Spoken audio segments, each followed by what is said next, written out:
Bienvenue chez Komatsu, Cédric Merle, chef produit.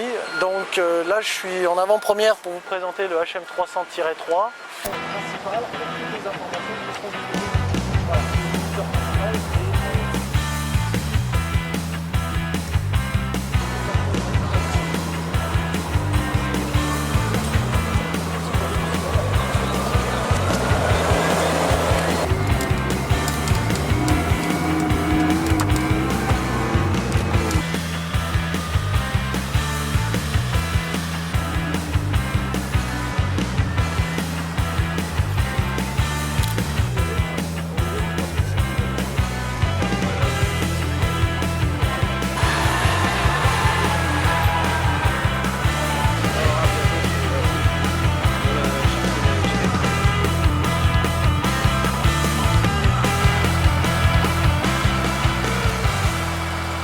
Ce HM300-3 est équipé d'un moteur stage 3 B ou Tier 4 intérim.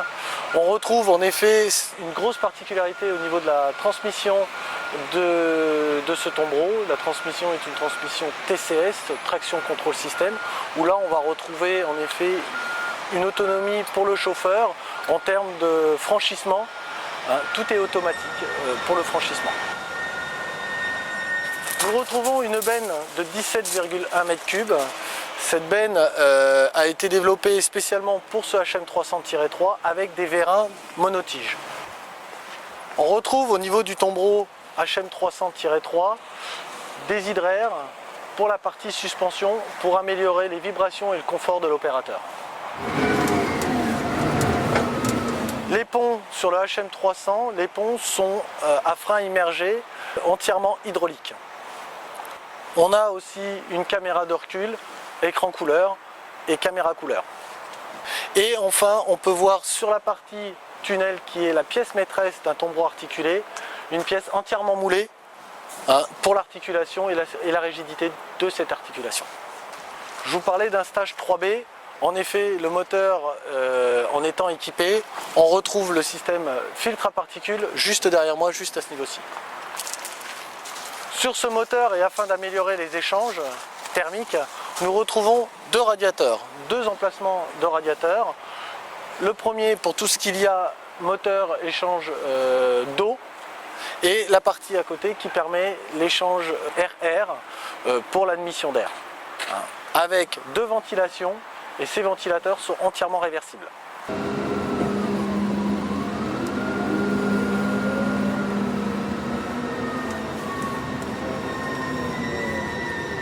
Une grosse amélioration a été faite. Komatsu a fait le choix d'accéder au camion par l'avant, tout simplement pour des aspects de sécurité.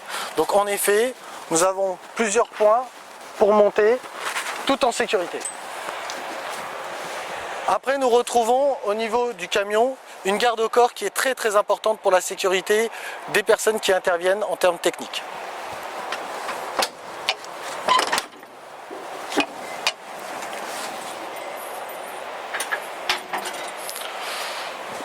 Vous retrouvez au niveau du moteur l'accès au niveau des filtres pour les personnes qui vont faire l'entretien. Ces personnes-là, notamment pour le filtre à carburant, nous n'ouvrons plus une vis de purge, mais tout simplement avec une pompe électrique. L'accès à la cabine, qui est une grande ouverture afin d'améliorer le passage pour l'opérateur. Pour l'opérateur, nous allons retrouver des écrans, deux écrans. Un écran principal qui permet d'avoir toutes les informations de filtres à particules, notamment niveau de carburant, boîte de vitesse, des températures, mais aussi température d'eau, etc. Nous retrouvons les informations au niveau des vitesses qui sont engagées de la boîte de vitesse et les informations de la position du levier de vitesse. Et enfin, nous avons un deuxième écran qui lui permet d'avoir la vision arrière, donc la caméra de recul pour la sécurité.